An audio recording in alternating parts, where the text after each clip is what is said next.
कई जगह ऐसा सुनने में आता है कि लोगों की ऐसी भ्रांति है कि श्री महाभारत की कथा कराने से, महाभारत जी को घर में रखने से महाभारत युद्ध हो जाता है।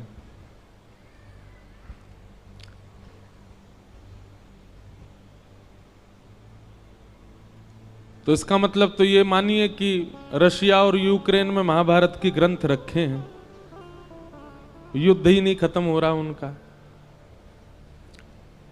महाभारत जी को घर में रखने से युद्ध होते नहीं है, बल्कि जो युद्ध चल रहे हैं वो समाप्त हो जाते हैं।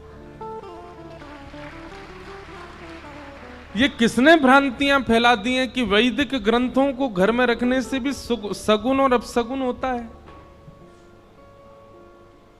और पहली बात हमारी बहुत ध्यानपूर्वक सुनिए, ग्रंथों को घर में रखने से निश्चित ही भगवत कृपा होती है, पर उससे भी ज्यादा होती है उनका अध्ययन करने से, उनका श्रवण करने से, उस पर मनन चिंतन करने से।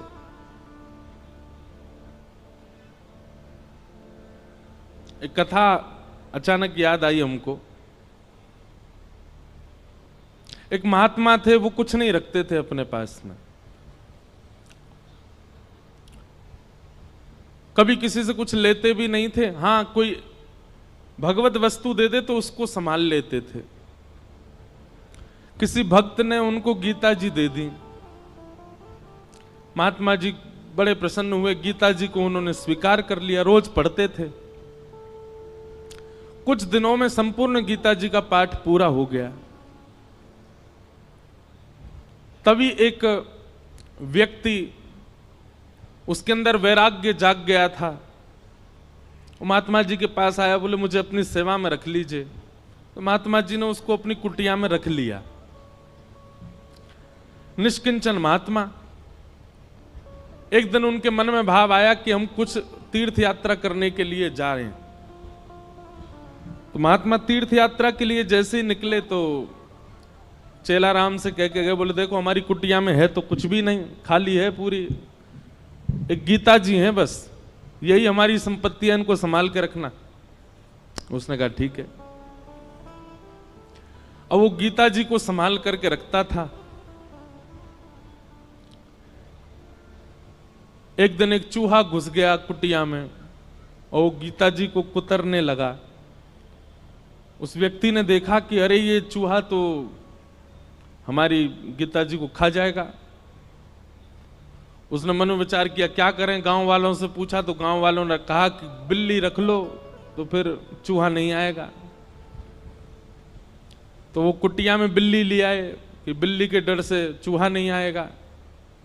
कुछ दिन तो चूहे नहीं आए, लेकिन बिल्ली बेचारी पतली दुबली होने लग गई, उसको भोजन पानी मिलता नहीं था, सूखने लग गई। व्यक्ति को बड़ी चिंता हुई, उसने गांव वालों से कहा, बोले हमारी बिल्ली तो पतली हो गई, अब क्या करें? बोले इसको दूध पिलाना पड़ेगा तब हिष्ट पुष्ट होगी। तो क्या करें उसके लिए? बोले गैया रख लो। कुछ दिन तो किसी भगत के यहां से दूध आ जाता था, लेकिन कुछ दिन बाद एक गैया और रख ली। अब गैया का दूध उसको बिल्ली को पिलाने लगे। अब महाराज गैया पतली दुबली होने लग गई। अब बोले अब क्या करें? बोले इसके लिए तो भैया फिर एक जो है इसको चारा खिलाना पड़ेगा, इसको भूसा खिलाना पड़ेगा, इसकी सानी करनी पड़ेगी, तब जाकर के सब चलेगा। मैंने विचार करने लगे बड़ा दिक्कत वाला काम है, अब उसके लिए क्या करें? तो बोले एक काम करो, एक दासी रख लो, वही घर को संभाल लिया करेगी, वही गैया की सेवा कर दिया करेगी, दूध निकाल के आपको भी पिला देगी, बिल्ली को भी पिला देगी। ठीक है, दासी रख ली। दासी से प्रेम हो गया तो उससे ब्याह हो गया। ब्याह होने के बाद में 3-4 बालक हो गए। कुछ महीनों बाद, साल बाद महात्मा लौट करके आए। महात्मा जी ने अपनी कुटिया में जीवन में कुछ नहीं रखा, केवल गीता जी रखी थी। आज जब लौट करके आए तो क्या देखा, बच्चे खेल रहे हैं, गैया बंधी हुई है, बिल्ली और बिल्ली के बालक भी डोल रहे हैं वहां पे। और वो जो सेवक था वो अब मोटा ताजा हो गया है और वहां बैठा रोटी पा रहा है, पत्नी भोजन बना रही है। बोले चेला राम, अरे गुरुजी गुरुजी गुरुजी आओ आओ, प्रणाम श्री चरणों में। ये सब क्या किया बेटा तुमने? मैं कुटिया दे के गया था तुमको, एक गीता जी दे के गया था, ये सब तुमने क्या इतना विस्तार कैसे कर दिया? बोले गुरुजी सब गीता जी ने ही करवाया, गीता जी की कृपा से ही सब वैभव बना है मेरा। क्यों, तुमने पाठ किया था क्या? 18 अध्यायों का पाठ किया था? अरे पाठ नहीं किया मैंने, 18 अध्याय देख लिए। बोले कैसे देखे? बोले पहला अध्याय तो बिल्ली है, दूसरा अध्याय गैया है, तीसरा अध्याय पत्नी है, चौथे पांचवें छठवें बोल रहे नीचे सारे अध्याय हैं।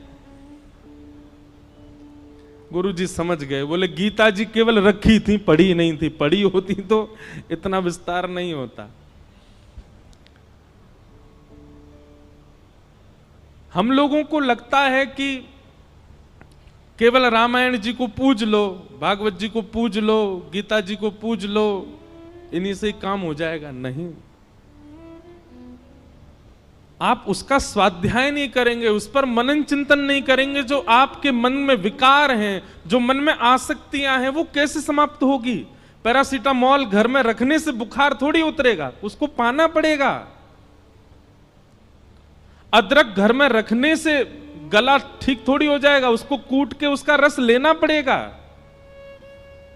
दूध घर में रखने मात्र से चाय थोड़ी बन जाएगी, बनानी पड़ती है। बाजार से केवल घिया, लौकी, तोरई, टमाटर लाके घर में अब तो सब्जी बन जाएगी, कैसे बने? अपने आप बनानी पड़ेगी। सामग्री घर में लाने से कल्याण नहीं होगा, सामग्री का उपयोग करना आना चाहिए। ये भ्रांति फैला दी है हमारे भारत में। मैं अधिकतर जाता हूं इंटरव्यूज में, मुझसे यही पूछा जाता है कि महाभारत जी रखने से लड़ाई होती है घर में। अरे किसने कह दी ये बात?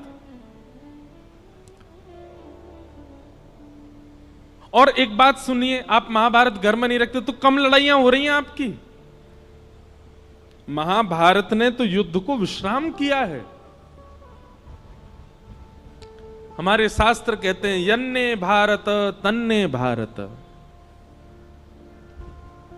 पूरी दुनिया में आप जो कुछ भी देखते हैं, चाहे वो स्वभाव हो, चाहे वो व्यवहार हो, चाहे वो दोष हो, चाहे वो गुण हो, ऐसा एक भी दोष, गुण, स्वभाव, व्यवहार, क्रिया नहीं है संसार में जो महाभारत में नहीं लिखी हो। लिखा है।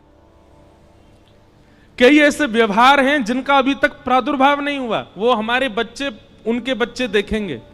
जैसे हमारे दादा परदादाओं ने आज का युग का जो व्यवहार है ये नहीं देखा था। अब कई कई नए नए व्यवहार आविष्कृत हो रहे हैं ना, जैसे जैसे कलयुग आगे बढ़ रहा है। सब लिखा है महाभारत में। और जो महाभारत में नहीं लिखा, हमारे संत जन कहते हैं वो दुनिया में आपको कहीं देखने को मिलेगा ही नहीं। सब कुछ है महाभारत में। महाभारत का छोटा सा अंश है भगवत गीता, जिसने पूरे विश्व को ज्ञान दे दिया। समझो महाभारत कैसा होगा।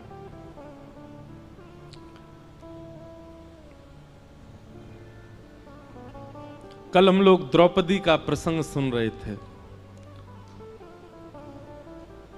तत्पश्चात भगवान ने उत्तरा के बालक की रक्षा की, वही बालक परीक्षित हुआ। हमारे पूज्य पिताजी महाराज के गुरुदेव भगवान अनंत श्री विभूषित श्री रामानुज प्रपन्नाचार्य गुरु जी महाराज, हमारे दादा गुरु, उन्होंने भागवत जी के कई विषयों पर छोटे छोटे किताबें लिखी हैं। वो कहीं प्रकाशित नहीं है, हमारे घर में ही रखी हैं बस। तो कभी कभी मैं देखने का अवसर मिलता है तो मैं उसमें भाव देखता हूं गुरु जी के। तो वहां गुरुजी एक बात को संकेतित करते हैं कि भगवान ने उत्तरा के बालक की रक्षा क्यों की। अच्छा, भगवान बाहर खड़े खड़े भी ब्रह्मास्त्र को नष्ट कर सकते थे, लेकिन ठाकुर जी गर्भ में क्यों गए? गर्भ में जाकर के उस बालक की रक्षा क्यों की? ब्रह्मास्त्र चलाया था ना उत्तरा के बालक पर, बाहर से ही देख देते ब्रह्मास्त्र नष्ट हो जाता। ठाकुर जी भीतर क्यों गए? और वो भी उस गर्भ में गए जिस गर्भ में न जाना पड़े, इसके लिए सारे वेद वेदांत और उपनिषद कहते हैं, सारे पुराण यही तो कहते हैं, ऐसे कर्म करो कभी गर्भ में ना आना। भगवान खुद चटपट घुस गए भीतर रक्षा के लिए। तब हमारे गुरुदेव भगवान कहते हैं, बोले सामान्य बालक होता तो ठाकुर जी बाहर से ही ब्रह्मास्त्र नष्ट कर देते, लेकिन ठाकुर जी ने जब उस परीक्षित के पूरे भविष्य का चिंतन किया तो मन में विचार आया, ओहो ये तो भविष्य में चल करके हमारी कथा का श्रोता बनेगा, क्यों ना ऐसे बालक को गर्भ में दर्शन दिया जाए। इसलिए ठाकुर जी गर्भ में गए। आप लोगों को बहुत आसान लगता है कथा में आना, आप लोगों को बहुत आसान लगता है कि गाड़ी में बैठ के आए, पहुंच गए कथा में, कथा सुन ली। हमको बहुत आसान लगता है कथा करना, वैसे है नहीं, हमको तो नहीं लगता आसान। कोई हमसे पूछे कितनी कठिनाइयां होती हैं कथा सुनाने में। कई बार आपने देखा होगा कि हम आंख बंद करके कथा कह देते हैं 1 आध घंटा तक। क्यों? उस समय किसी श्रोता का कुभाव दिख जाता है। कुभाव मतलब या तो उबासी लेता हुआ दिख गया कोई, या फिर कोई फोन चलाता दिख गया है।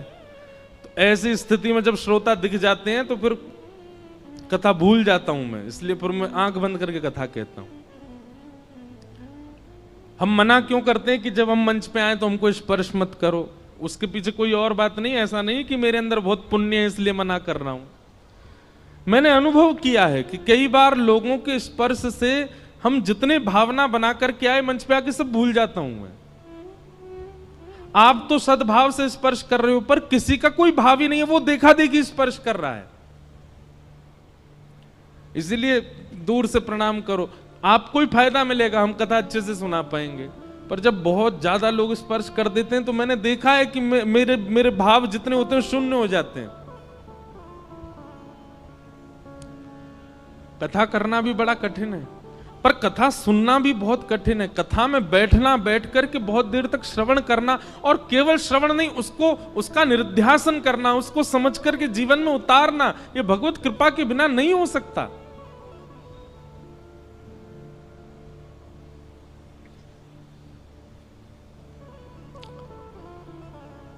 कथा का श्रोता होना सामान्य बात नहीं है। निश्चित ही ये बात आप लिख लीजिएगा, प्रमाणित है। अगर कोई व्यक्ति अपने जीवन में कथा से लगाव करता है, कथा श्रवण कर रहा है, उसने कभी ना कभी ठाकुर जी को देखा है, उसने दर्शन किया है ठाकुर जी का, इसीलिए उसकी रुचि बढ़ रही है।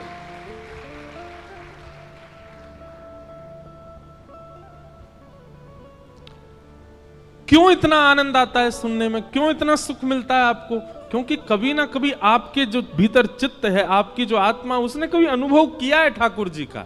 इस जन्म में नहीं तो गर्भ में किया होगा, गर्भ में नहीं तो पूर्व जन्म में किया होगा, कभी तो किया है।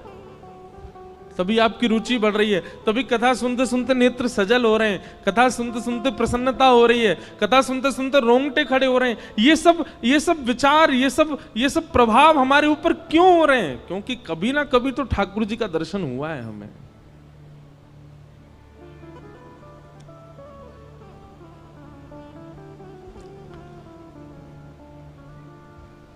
कुंती ने भगवान की स्तुति गाई, तत्पश्चात भीष्म पितामह ने भगवान की स्तुति गाई, और फिर भगवान द्वारिका प्रस्थान कर गए।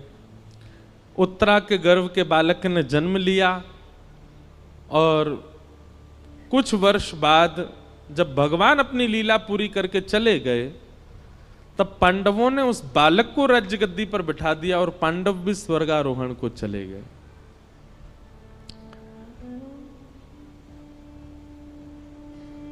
परीक्षित धीरे धीरे बड़े हुए, उनका विवाह हुआ, जन्मेजय आदि पुत्र हुए। अब यहां पर एक बहुत अच्छी बात है, पता है? बटुक जी भी बैठे हैं, कई सारे विद्वान भी बैठे हैं। अधिकतर व्यास कहते हैं, हम भी कहते थे पहले कथा में, कि कलयुग को 5 स्थान दिए, और उन 5 स्थानों में एक स्थान जात रूप मदात प्रभो, सोने में निवास दिया। अभी हम इसका विस्तार करेंगे, बस ये कुछ व्यास बैठे हैं सन्मुख, उनको बता रहे हैं। और उसके बाद परीक्षित ने आकर के मुकुट पहन लिया, जिसकी वजह से उनके मस्तिष्क में कलयुग प्रविष्ट हो गया। पर यह कथा भागवत में लिखी नहीं है। परीक्षित जी ने कोई मुकुट नहीं धारण किया, बल्कि श्रीमद् भागवत जी में तो स्पष्ट ऐसा लिखा है कि जब तक परीक्षित जी पृथ्वी पर थे, कलयुग थर-थर कांपता था। कलयुग ने अपना प्रभाव डाला ही नहीं कहीं पर भी। तो फिर कहते हैं, फिर परीक्षित की मति कैसे बिगड़ी? उन्होंने एक संत का अपमान कैसे कर दिया? तो यहां भाव बताया गया, क्षुधा, भूख। इतनी भूख लगी थी उनको, इतनी प्यास लगी थी कि भोजन और प्यास का मारा व्यक्ति कुछ भी कर सकता है। इसलिए व्यक्ति को अत्यंत भूखा भी नहीं रहना चाहिए, क्योंकि अत्यंत भूख जो होती है, कलयुग उस पर भी प्रभाव डाल करके उससे गलत करवा देता है।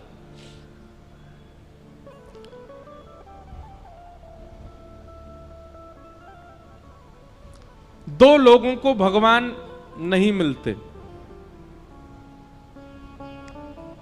कौन दो लोग? बहुत खाने वाला और बहुत सोने वाला। पहला, जो बहुत खाता होगा और बहुत ज्यादा ही सोता होगा, समय से ज्यादा सोता है। अच्छा देखो, एक हमारे जैसे सोने वाले हैं। हमारे जैसे सोने वाले मतलब जिनकी 4-4, 5-5, 6-6 महीना की नींद बकाया है। कभी कभी नींद आती है तो खूब देर तक सो लेते हैं, पर कभी कभी सो पाते हैं हम। लेकिन एक व्यक्ति करता धरता कुछ नहीं है, पूरे दिन पड़ा रहता है बस, फिर भी उसको इतनी नींद आती है कि रात में सोता है, सवेरे उठता है 10-11 बजे। कोई परिश्रम नहीं करता, कहीं बाहर जाने का उसका काम नहीं, घर में पड़ा रहेगा पूरे दिन, और फिर भी उसको इतनी नींद आती है कि 7-8 घंटे सोता है। ऐसे व्यक्ति को ठाकुर जी नहीं मिलते, जो पारिश्रमिक नहीं है, परिश्रमी नहीं है और फिर भी सोता है। और दूसरा, बहुत खाने वाला। इसमें भी यही बात आएगी, जो बहुत परिश्रम नहीं करता है लेकिन खाता बहुत है, बहुत खाता है, अधिक मात्रा, भूख से अधिक खाता है। ऐसे व्यक्ति को ठाकुर जी नहीं मिलेंगे। पहला व्यक्ति बहुत सोने वाला, बहुत खाने वाला। और दूसरा व्यक्ति बहुत कम सोने वाला और बहुत ही कम खाने वाला, उसको भी ठाकुर जी नहीं मिलते। क्यों? इसके प्रति ठाकुर जी विचार, पहले वाले के प्रति तो विचार करते हैं, ये मेरी थाली खा जाएगो और ये सोता ही रहेगो, मोते कब खेलेगो, मेरे संग कब रहेगो, इसलिए ठाकुर जी उसको नहीं मिलते। और दूसरे वाले के प्रति ठाकुर जी विचार करते हैं, जे खुद ना खावे मुंह का खवावेगो, ये खुद ही भूखो रहे मुंह का खवावेगो। और दूसरी बात ठाकुर जी सोचते हैं, खुद सोवे ना है मुंह भी ना सोन देगो, पूरे दिन जगो रहे तो मुंह परेशान करेगो। हमारे ब्रज के संत कहते हैं, बहुत कम खाना और बहुत कम सोना, बहुत ज्यादा खाना और बहुत ज्यादा सोना, दोनों ही भगवत मिलन में बाधा हैं। मध्यस्थ रहो, मध्यम रहो। अब आप कहोगे ये मध्यस्थ कैसे पता चले, मध्यम कैसे पता चले? निद्रा कैसी हो? इतनी निद्रा हो जाए कि पूरे दिन फिर भले ही लेटने को भी ना मिले तो भी काम चल जाए, इतनी निद्रा लेने वाला व्यक्ति, और पूरे दिन फिर परिश्रम कर सके, ठाकुर जी से मिलने के लिए परिपक्व है। और इतना भोजन करे कि उससे आलस्य ना आवे, ऐसा व्यक्ति भी ठाकुर जी से मिलने के लिए परिपक्व है। अपच ना हो, इतना भोजन करे बस, ऐसा व्यक्ति भी ठाकुर। और भैया कछु तो खुद भी अपने आप भी समझ जाया करो, जीवन में कितना सोना चाहिए, कितना खाना चाहिए, इसका थोड़ी व्यवस्था बनाओ और उस अनुसार ठाकुर जी के मिलन के लिए चलो। तो परीक्षित जी महाराज एक दिन विचरण कर रहे थे और विचरण करते हुए उनको कलयुग मिला, जो कि वृषभ यानी कि धर्म के 3 पैर काट चुका था। चौथा पैर काट रहा था। धर्म के 4 चरण हैं, सत्य, दान, दया और पवित्रता। कलयुग में केवल एक पैर बचा है धर्म का, वो है सत्य। दान, दया और पवित्रता तो खत्म हो चुके हैं। कलयुग में दान नहीं करता व्यक्ति, दिखावा करता है। कलयुग में दया नहीं करता व्यक्ति, एहसान करता है। कलयुग में पवित्र नहीं रहता व्यक्ति, केवल पवित्रता का आडंबर करता है। थोड़ा बहुत यदि बचा है तो सत्य बचा है। सत्य भी बोलता नहीं है, सुनने के लिए सत्य चाहिए। दूसरे से भले ही झूठ बोले पर अपने लिए उसको सत्य चाहिए, इतना सत्य बचा है बस। और कलयुग उस चौथे पैर को भी काट रहा है, सत्य को। तभी परीक्षित जी महाराज पहुंच गए, कलयुग को पकड़ लिया, जान से मारने लगे, चरणों में गिर गया, महाराज मुझे स्थान दे दीजिए। तब 4 स्थान प्रदान किए, द्यूतम, पानम, स्त्रिय, सूना, ये 4 स्थान पहले प्रदान किए। जुआ, मदिरापान, भक्ष भक्ष सेवन, पर स्त्री पर पुरुष गमन और हिंसा, लड़ाई झगड़ा, कलेश, इसमें कलयुग का निवास। कलयुग ने पुनश्च याचना की, बोले कि महाराज मेरा परिवार बड़ा है, एक स्थान और दे दो। तो उसको जात रूप मदात प्रभो, अनीति से कमाया गया धन, 5वां स्थान प्रदान किया। इन 5 स्थानों पर बहुत सावधान रहा कीजिए।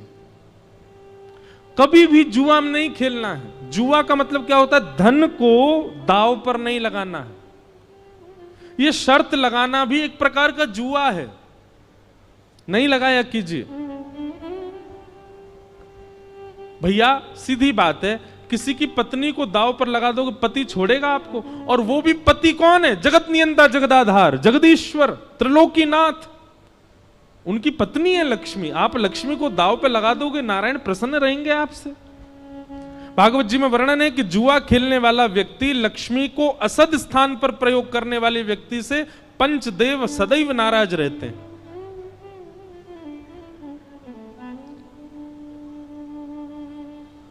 कई बार हमने देखा कि जुआ खेलने वाले व्यक्ति प्रारंभिक स्थिति में बहुत धन कमा लेते हैं,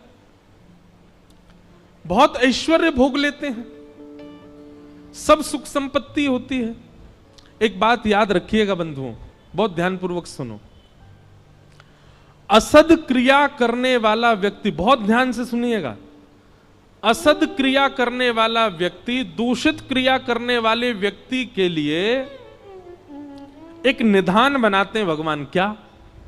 जैसे भगवान दिखते हैं कि गलत कर रहा है, तो उसके इस जन्म के एवं उसके आगामी जितने जन्म हैं एवं पूर्व के जन्मों के जितने भी पुण्य हैं, जितने भी सुख हैं, जितनी भी समृद्धियां हैं, सब एक साथ ठाकुर जी उसको देख करके भुगवाते हैं। जल्दी इसका कोटा खत्म करो, जल्दी जल्दी इसको खवाओ। समझ में आई बात? थोड़ा और समझो। मान लीजिए कोई व्यक्ति है और वो गलत काम करता है, पाप करता है, वो सब क्रिया करता है जो वेद विरुद्ध है। ठाकुर जी एकाध बार तो प्रयास करते हैं कि सुधर जाए, लेकिन वो एकाध बार में भी जब नहीं सुधरता है तो ठाकुर जी कहते हैं ठीक है, तो अब इसका स्वभाव बन ही चुका है, इसको पाप करना ही है, इसको गलत करना ही है, तो फिर इसके जन्म में, इसके जीवन में जितने भी सुख समृद्धियां आने वाली हैं, एक संग सब इसके जीवन में दे दो। उसके पास धन भी आ जाएगा, उसके पास संपत्ति भी आ जाएगी, वो जो चाहेगा उसको मिलने लग जाएगा। लेकिन वो यह नहीं समझ पाता है कि मेरा खाता खत्म किया जा रहा है जल्दी जल्दी। एक साथ सब भुगवा करके फिर ठाकुर जी उसको ऐसा गिरते हैं, ऐसा गिरते हैं, जैसे उसका शून्य हो जाता है खाता, फिर वो जीवन में उठ नहीं पाता। इस जीवन में नहीं, कितने जन्मों तक नहीं उठ पाता। और भक्ति करने वाले के साथ उल्टा होता है। जैसे ठाकुर जी देखते हैं तिलक लगाने लग गया, कंठी पहनता है, माला जप करता है, नित्य हरिनाम संकीर्तन करता है, कथा श्रवण करता है, तो ठाकुर जी कहते हैं इसके जीवन में जितने दुख आने वाले हैं, इसके अनेक जन्मों में जितने दुख आने वाले, सब भुगवा के इसके सारे खाते खत्म करो दुख के। और एक साथ ठाकुर जी भुगवा भुगवा करके सब नष्ट कर देते हैं। शून्य कर देते हैं। और जैसे ही उसका खाता शून्य होता है, ठाकुर जी आकर के उसको हृदय से लगा लेते हैं। कभी कभी बंधुओं एक बात कहे हम, कभी कभी आप जो चाहते हो वो होने लग जाता है, सब कुछ बहुत अच्छा अच्छा चल रहा है, और इसके बदले में आप ये भी जानते हो कि आप पाप करते हो, आप वो सब क्रिया करते हो जो वेद विरुद्ध है, जो शास्त्र विरुद्ध है, और फिर भी आपके साथ सब कुछ अच्छा होता है, तो संकेत समझ लेना खाता खत्म किया जा रहा है अच्छाई का। और जिस दिन कंठी माला पहनो, तिलक धारण करो, गुरु मंत्र ले लो, नाम जप करना प्रारंभ कर दो, तैयार हो जाना। अब ठाकुर जी हमारे बुराई के, हमारे जीवन के आने वाले दुखों के, कष्टों के, आर्तों के जितने भी विपत्तियां हैं सब अब भेजेंगे। हमको उसको निवृत्त करना, उससे नष्ट करना, उससे निकलना है, घबराना नहीं है।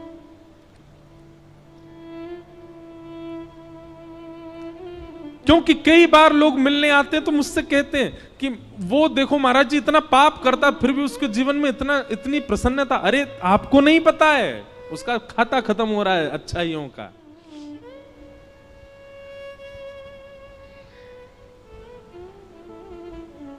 इसलिए कभी कभी जीवन में रुकावटें आना, कभी कभी जीवन में एंजाइटी आना, डिप्रेशन आना, चिंताएं बढ़ना, थोड़ी थोड़ी परेशानियां आना, इनसे समझा करो कि नहीं हमारा जीवन ठीक चल रहा है और कुछ हो ही नहीं रहा है। 5 साल हो गए, सब बढ़िया ही बढ़िया चल रहा है, कुछ कोई दिक्कत ही नहीं आती, कभी कोई रुकावट ही नहीं आ रही, कभी चिंता ही नहीं हो रही, कोई परेशानी ही नहीं आ रही। घबरा जाना, हे नाथ जरूर आप कुछ भयानक करने वाले। समुद्र में जब सुनामी आने वाली होती ना, लहरें धीमी कर देता है समुद्र, शांत हो जाता है समुद्र और धीरे धीरे पीछे जाने लग जाता है। तो किनारे वाले लोगों को लगता है अरे ये तो अंदर जा रहा है, और अंदर चलो, और अरे ये तो अंदर जा रहा है, अरे शांत हो गया, देखो लहरें ही नहीं आ रही हैं।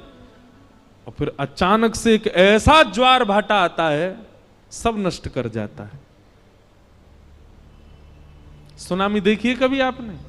भोपाल में काय को आएगी सुनामी, समुद्र ही नहीं है।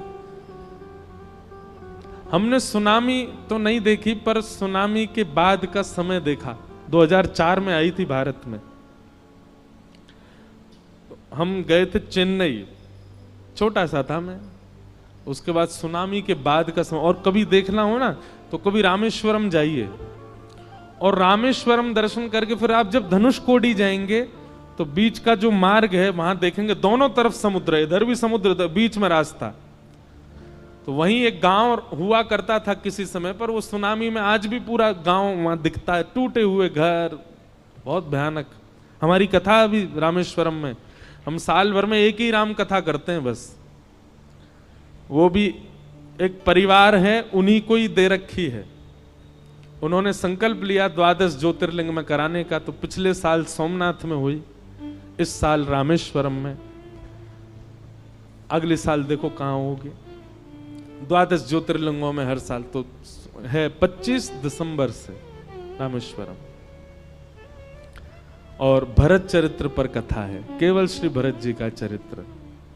हमारा अभ्यास तो कम है मानस जी पर, लेकिन कई बार जिसको भोजन बनाना नहीं आता ना, कभी कभी रसोई में घुस जाए और कुछ बन तो अच्छा बना जाता है। और कई बार परिपक्व व्यक्ति जो हमेशा ही बनाता है, कई बार उससे भी बढ़िया नहीं बनती सब्जी। तो हम अपनी कथा की प्रशंसा नहीं कर, अपने भाव की प्रशंसा कर रहे हैं। हमको राम कथा का इतना अभ्यास नहीं, पर जब हम बोलने बैठते हैं ना तो इतना आनंद। सोमनाथ की घटना है, सोमनाथ में जब कथा थी, पहली बार राम कथा की, तो हमने कहा भाई हम हर दिन एक पात्र के ऊपर बोलेंगे। एक दिन सीता जी के ऊपर बोले, एक दिन शत्रुघ्न जी के ऊपर बोले, एक दिन लक्ष्मण जी के ऊपर, हनुमान जी के ऊपर, आदि आदि सबके ऊपर एक एक दिन का प्रसंग रखा था। जिस दिन भरत जी का चरित्र था तो मैं कक्ष में पढ़ता था पूरे दिन, मैं मिलता नहीं था वहां किसी से, पढ़ता था और कथा करता था। तो जब भरत चरित्र हम पढ़ रहे थे आज भी स्मृति में आता है वो सब भाव। अपने बिस्तर की रजाई में घुस के रोया, मैं इतना रोया कि मैं बस ये बोलूं संघ वालों से, आज कथा मैं नहीं कर पाऊंगा। मैंने कि जो चरित्र पढ़ने में इतना भाव दे रहा है उसको हम कैसे सुनाएंगे। पर वास्तव में मानस जी, रामचरित्र मानस सामान्य नहीं है, अद्भुत है। और उसको कोई भावजन्य व्यक्ति सुने और भावजन्य व्यक्ति सुनाए तो ही मानस जी को न्याय मिल पाएगा, नहीं तो नहीं।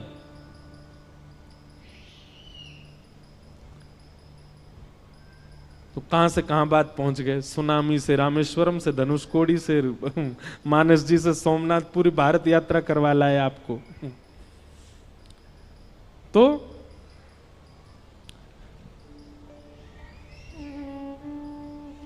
5 स्थान, द्यूतम, पानम, स्त्रिय, सोना और अनीति से कमाया गया धन। इन 5 स्थानों पर बहुत सावधान रहा कीजिए। धन को कभी भी गलत प्रयोग में मत लगाइए। धन का गलत प्रयोग क्या है?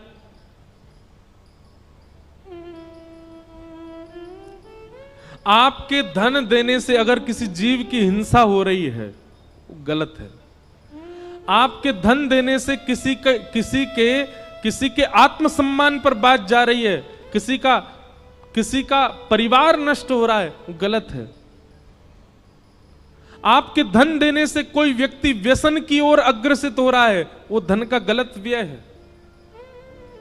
आपके धन देने से गलत व्यक्ति अपने सही मार्ग को छोड़ करके गलत मार्ग पर जा रहा है, वो धन का व्यय गलत है।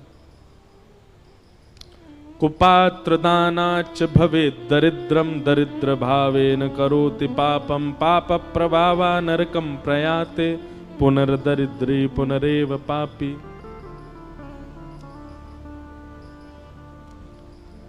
सोच विचार करके धन का व्यय किया कीजिए। दूसरा, पानम, मदिरा पान करना, भक्ष सेवन करना, जीव हिंसा करके खा जाना, तंबाकू खाना, सिगरेट पीना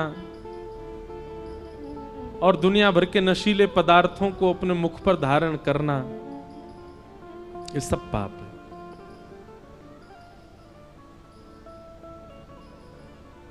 आप तांबूल सेवन कर सकते हैं। तांबूल मतलब सुपारी प्रसाद की ले सकते हो, पान खा सकते हो, मीठा आप ठाकुर जी को निवेदित करके जल आदि का सेवन कर सकते हो, शिकंजी पी सकते हो, आदि आदि। अब हम सीधा संकेत, आपको पता ही हम कहां कर रहे हैं, वो नहीं करना चाहिए। कई जगहों पे तो भगवान का प्रसाद बता करके भी कह दिया जाता है कि इसको ले लीजिए, ठाकुर जी का प्रसाद है। नहीं, प्रसाद के रूप में भी स्वीकार नहीं करना। कोई देवी देवता नहीं पाते। ये मानव अपने जीव के स्वाद के लिए कुछ भी करता है। बताओ, महादेव को यूं बता देते हैं महादेव ऐसा, अरे महादेव को अगर विजया का भोग लगता है तो महादेव और भी तो बहुत कुछ भोग लगाते हैं, वो भी लगाओ। महादेव तो विष का भी भोग लगाते हैं। महादेव तो नीलकंठ भी हैं, महादेव तो गले में सर्प पहन के भी रहते हैं, महादेव तो हिमालय -30 डिग्री सेल्सियस में बागंबर पहन के रहते हैं। वो सब करके दिखाओ ना जो महादेव और भी करते हैं। देवताओं की तुलना में फिर वो सब क्रिया नहीं करनी चाहिए जिससे आपके जीव के स्वाद या आपकी मनवांछित इच्छा पूरी हो रही हो। पाप लगेगा। सही बता रहे हैं, जो महादेव का नाम लेकर के जीवन भर नशा करता है, उसकी मृत्यु के बाद शमशान से ही त्रिशूल लेके भागते होंगे महादेव उसके पीछे। बोलो तुझे बताऊं मैं, पहले मेरे नाम पर जाने क्या क्या करके आया। ये क्यों नहीं सुना तूने कि महादेव 24 घंटा राम नाम ध्वनि के चिंतन में रहते हैं? वो क्यों नहीं किया? महादेव पार्वती जी को बैठा बैठा करके कथा सुनाते हैं, अमर कथा सुनाते, ये क्यों नहीं किया तेने? महादेव ने अपनी जटा से पूरे विश्व को पवित्र करने वाली गंगा जी को प्रकट करके, आई तो वो ब्रह्मलोक से हैं, आई तो वो विष्णु लोक से हैं, पर महादेव के जटा से ही तो पृथ्वी पर आई हैं। महादेव जैसे उच्च कोटि के बन तो जाओ।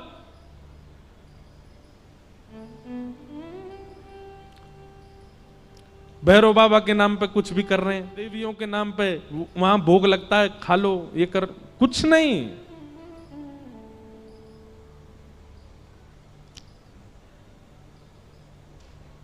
व्यसन प्राधान्य जो देवों को पूजते हैं ना, और देवताओं की पूजा के बाद फिर व्यसन को अपने उपभोग में लेते हैं। ठीक है, कहीं पर विधान है कि देव को अर्पित करना है, किसी के गणों को अर्पित करना है, लेकिन उसके प्रति आपकी भावना फिर क्या, वो प्रसाद रूप में हम भी ले लें, इसका परिणाम अच्छा नहीं होगा।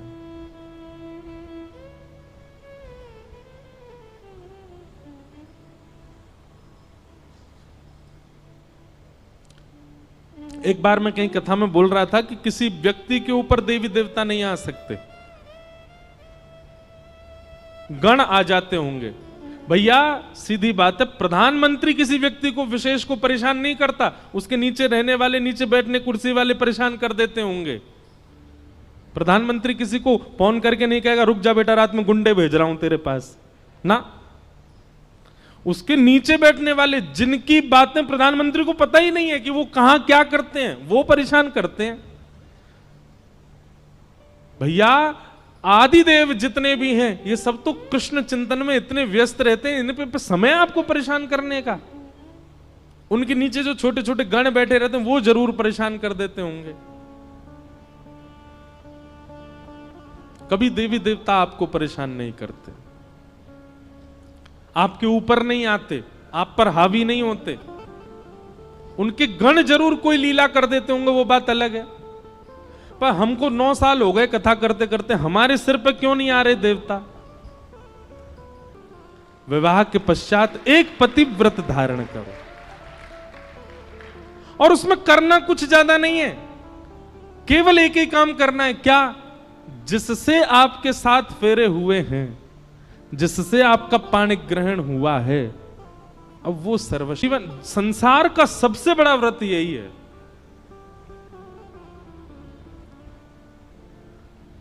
इससे बड़ा व्रत कोई नहीं हो सकता।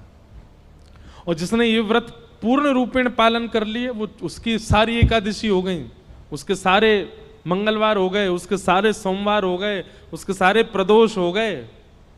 हाँ वो बात अलग है, उसके बाद भी वो रखे एकादशी आदि के व्रत, वो अच्छी बात है, पर यह व्रत धारण करना सामान्य बात नहीं है।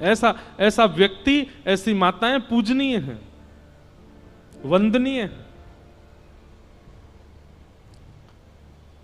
इसलिए कलयुग का तीसरा स्थान बताया गया पर स्त्री पर पुरुष संग, और चौथा हिंसा।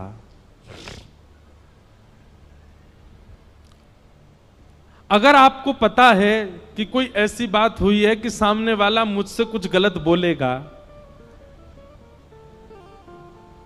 आपको प्रयास करना चाहिए कि अपनी गलती स्वीकार करके आप उस बात को समाप्त करो। पर मानव का स्वभाव कैसा होता जा रहा है, गलती करके जब पकड़ा जाता है तो उल्टा और लड़ता है कि नहीं मैंने ऐसा नहीं किया।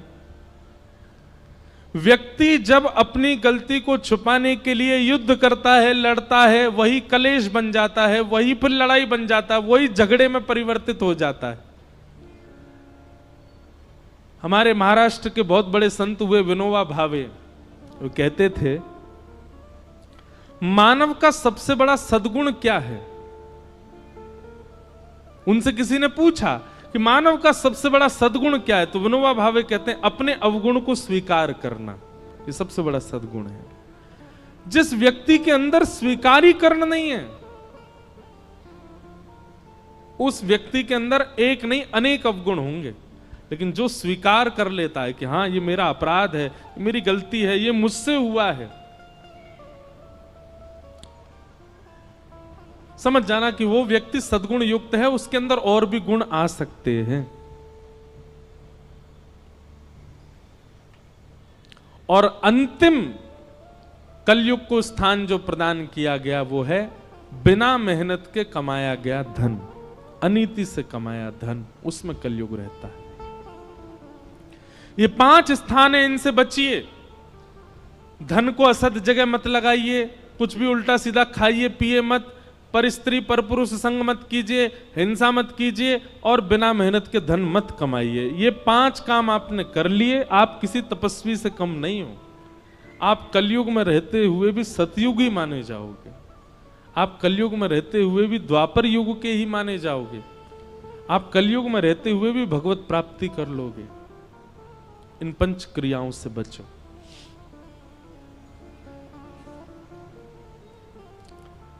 पांच स्थान प्रदान करने के बाद में कलयुग को छोड़ करके परीक्षित जी वापस गए, और परीक्षित जी एक दिन आखेट को वन में गए तो फिर उनसे एक अपराध बन गया। एक संत के गले में मरा हुआ सर्प डाल दिया। क्यों? क्योंकि संत समाधि में बैठे थे और परीक्षित ने जाकर के जल की याचना की। संत ने अनसुना किया, अनसुना नहीं किया, वो समाधि में थे, उनको सुनाई दिया नहीं। 2 प्रकार की समाधि होती है। एक होती है सामान्य समाधि के, नेत्र बंद करके बैठे हैं और बाहर की प्रक्रिया से आप पर अनुभव होता है, आपके ऊपर भी उसका असर होता है। और दूसरी होती है त्राटक समाधि। त्राटक समाधि में नेत्र बंद हो जाते हैं, श्वास रुक जाती है और मन चित्त आत्मा देह छोड़ करके कहीं और चला जाता है। ऐसी त्राटक समाधि कर रहे थे कौन? शमीक ऋषि। तभी वहां पर परीक्षित जी ने जाकर के जल की याचना की, पर संत ने कोई प्रत्युत्तर नहीं दिया, तो अपना अपमान जान करके परीक्षित ने गले में मरा हुआ सर्प डाल दिया, जिसके कारण शमीक ऋषि के पुत्र श्रृंगी ने परीक्षित को 7 दिन में मरने का श्राप दिया।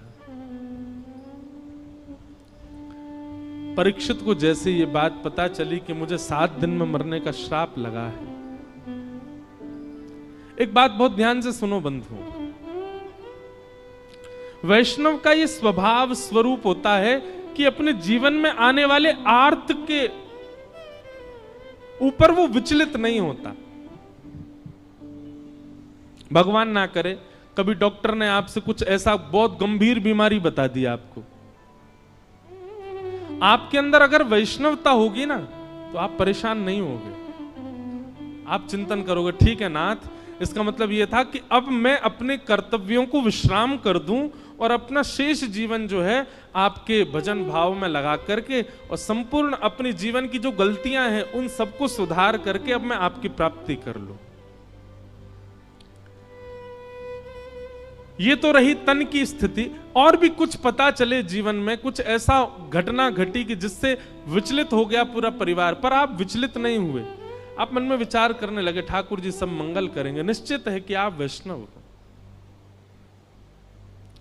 लेकिन अपने जीवन में आने वाली स्थिति से विचलित हो जाए, भयभीत हो जाए,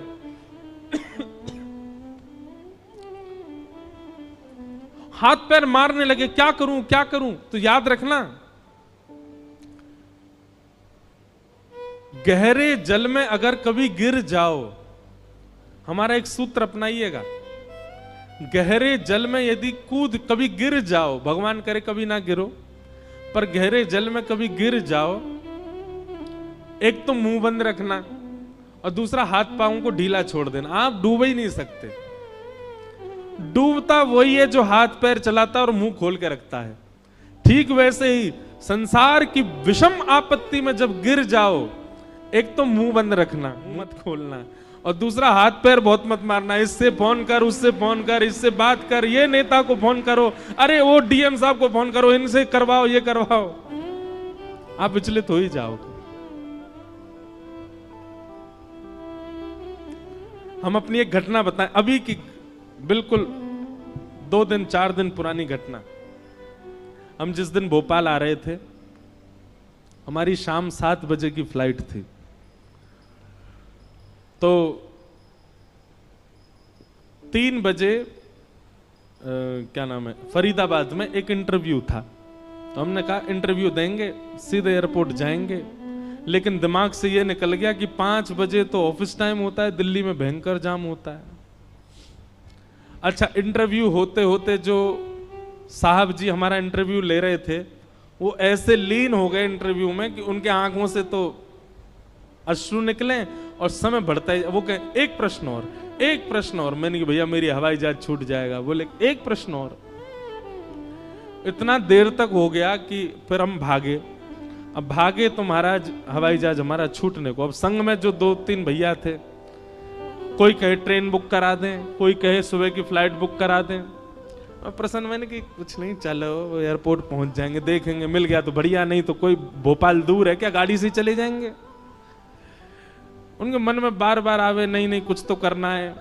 एक पंडित जी लगे टिकट देखने, राजधानी में 2 सीट खाली हैं, उसमें 3 सीट खाली। अभी हवाई जहाज में 1.5 घंटा है, लेकिन ट्रैफिक इतना था कि पहुंच ही नहीं पाएंगे।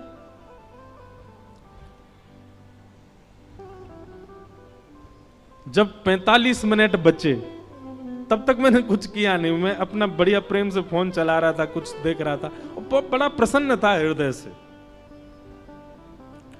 तो फिर हमने कहा चलो भोपाल में जो हमको एयरपोर्ट लेने आ रहे हैं उनको संकेत तो कर दें कि हम नहीं आ पाएंगे, हवाई जहाज तो मिलना नहीं है। हमने उनको फोन करके कहा, मैंने कि सुनिए, हमने ये नहीं कहा कि कोई व्यवस्था करो, मैंने ये कहा अब हम नहीं आ पाएंगे। मैंने कहा अब हम सुबह पहुंचेंगे, ट्रेन से आए तो 4 बजे पहुंचेंगे, सुबह वाली फ्लाइट से आए तो 5 बजे की फ्लाइट है उससे आएंगे, तो अब हम सुबह आएंगे, आप घर पे ज्यादा व्यवस्था मत करना। बोले महाराज जी 5 मिनट दीजिए। उन्होंने एयरपोर्ट फोन करके वहां की सिक्योरिटी वगैरह से कहा, बोले कि महाराज जी के बैगों के सारे टैग निकाल दो और बोर्डिंग पास निकाल दो, ये करवा दो, वो कर दो। और उनका फोन आया, बोले आप एयरपोर्ट पहुंच के बस इस नंबर पे फोन कर देना महाराज जी, अगर हुआ तो मिल जाएगी। मैंने ठीक है। हम फ्लाइट टेक ऑफ करने से आधा घंटा पहले एयरपोर्ट पहुंचे। 7:30 का फ्लाइट था, 7 बजे पहुंचे। किसी कीमत पे नहीं मिल सकता फ्लाइट। जैसे ही वहां पहुंचे हमने वो नंबर पे फोन किया तो वो सिक्योरिटी वाले बाहर ही खड़े, वो जल्दी आओ, लेके भगा के सीधे हवाई जहाज में बैठाया, सब सामान धरवा दिए और अंदर पहुंच के हमने की बेमतलब इतनी चिंता करे। देखो बिल्कुल चिंता नहीं करी हमने, ने को हाथ पांव नहीं चलाए, फिर भी हवाई जहाज मिल गया। तो एक सामान्य बात बता रहे हैं। और निश्चित है अगर 20 जगह फोन करते, अब हवाई जहाज से तो आने जाने लगे रहते हैं, तो एयरपोर्ट में भी 5-6 लोग जानकार हैं, उनको भी फोन घुमा, इसको भी फोन घुमा, इंडिगो वाले को भी फोन कर दो, एयर होस्टेस को भी फोन कर दो, उसको भी कह दो, निकल ही जाना था। वो कुछ नहीं किया, बैठे रहे। ऐसे ही जीवन में भी करो। तन की पीड़ा आवे, मन की पीड़ा आवे, बौद्धिक पीड़ा आवे, पारिवारिक पीड़ा आवे, एक तो मुंह बंद रखो और दूसरे हाथ पांव कम चलाओ, नहीं डूबोगे। और हाथ पांव भी चलाए, मुंह भी खोला, सब पानी भीतर घुस जाएगा, डूब और जाओगे। इसलिए भैया ये सूत्र है, इसको समझ लीजिएगा।